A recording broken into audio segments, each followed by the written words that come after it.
Can we pretend that airplanes in the night sky like shooting stars? I could really use a wish right now, wish right now, wish right now. Can we pretend that... I'm Crystal. I'm one of the stylists here at Perugia. Today we're going to discuss on how to prepare for your special day and your special event that may be coming up. It could be your wedding, it could be grad, or it could be just a special banquet. One of the things I think is one of the most important parts before you are preparing for that day or while you're preparing for that day is a lot of people are trying to grow out their hair and to have their hair long and voluptuous, but they forget that it's also important to be able to keep the ends healthy and looking nice. Generally speaking, what I would recommend is for people to come in the week before their wedding, get a good trim and a good color. Haircut, I understand when people get their hair trimmed or growing it out for the special day that they're just wanting the ends fresh. I find that having the ends fresh and clean before you're doing an updo just really polishes out the style really nice.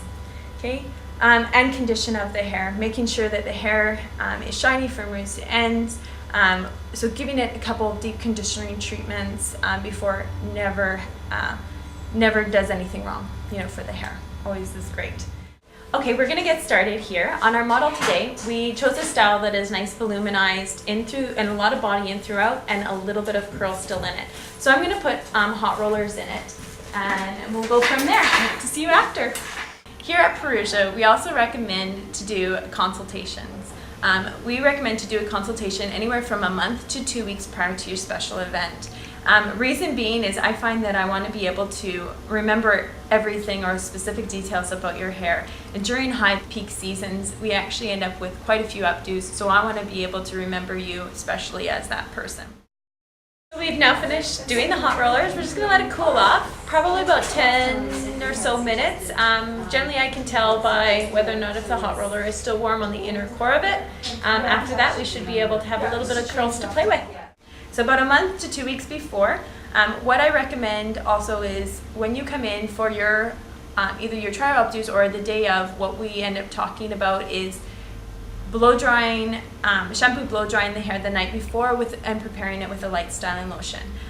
What I like you to do is to be able to part your hair, get your bangs and everything in the area that you normally like to go with. That way we're not fighting against ponytail lines or curly calyx in the front. Just kind of keep it simple. Again, don't put it back in a ponytail after you blow dry it the night before, and then just come in and we'll go from there on whether or not if you want to use the part or not.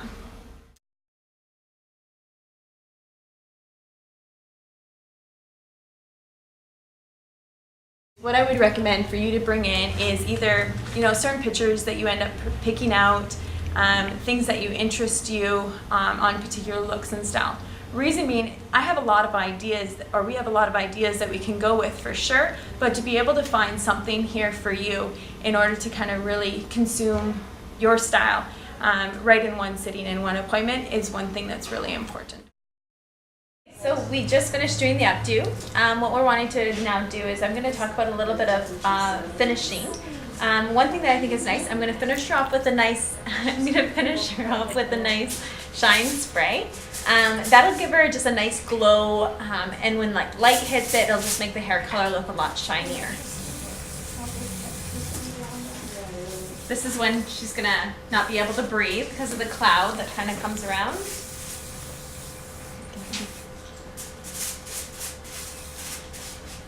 And then with some hairspray.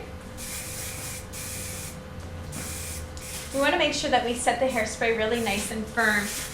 That way, if you are outside, you can fight against the natural obstacles that will come. One thing that I always find that clients end up asking me about, or the struggles that they end up having when they have a special day such as a wedding, is they're like, what do I put in my hair? One thing that I always think that is kind of neat is, of course, you could go to the stores and you could find you can do a veil, you could do hair pieces or brooches or hair clips and stuff. But I find that there's a lot of even easier things that are a little bit easier to find, such as earrings. You can even bring an earring if you find something out that you really like, and we can manipulate with the earring into the hair. As well as old brooches, some people would like that vintage kind of feel. You can go into secondhand store, pick up an old brooch, and we can also convert that into a hair piece, which I think is really fun to use. Okay, so we're looking for a place in the hair. We've localized the bun, or shape of the style down into the back. So I think I want to wrap this in around that area. Yeah, I could use a dream or a genie or a wish to go back to a place much simpler than this. Cause after all the partying and smashing and crashing, and all the glitz and the glam and the fashion, and all the pandemonium and all the madness, there comes a time where you fade to the blackness.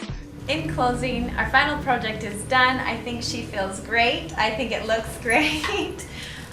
So if you have any questions, please feel free to call us here at Perugia. We're more than happy to answer any questions that you may have, and I hope that you feel a little bit more comfortable after this segment on little tips and tricks that will help you prepare for those special days a little bit more. Thank you. If I don't make that, then I switch my flight and I'll be right back at it by the end of the night. In that airplane in the night sky like shooting stars. I can really use a wish right now, wish right now.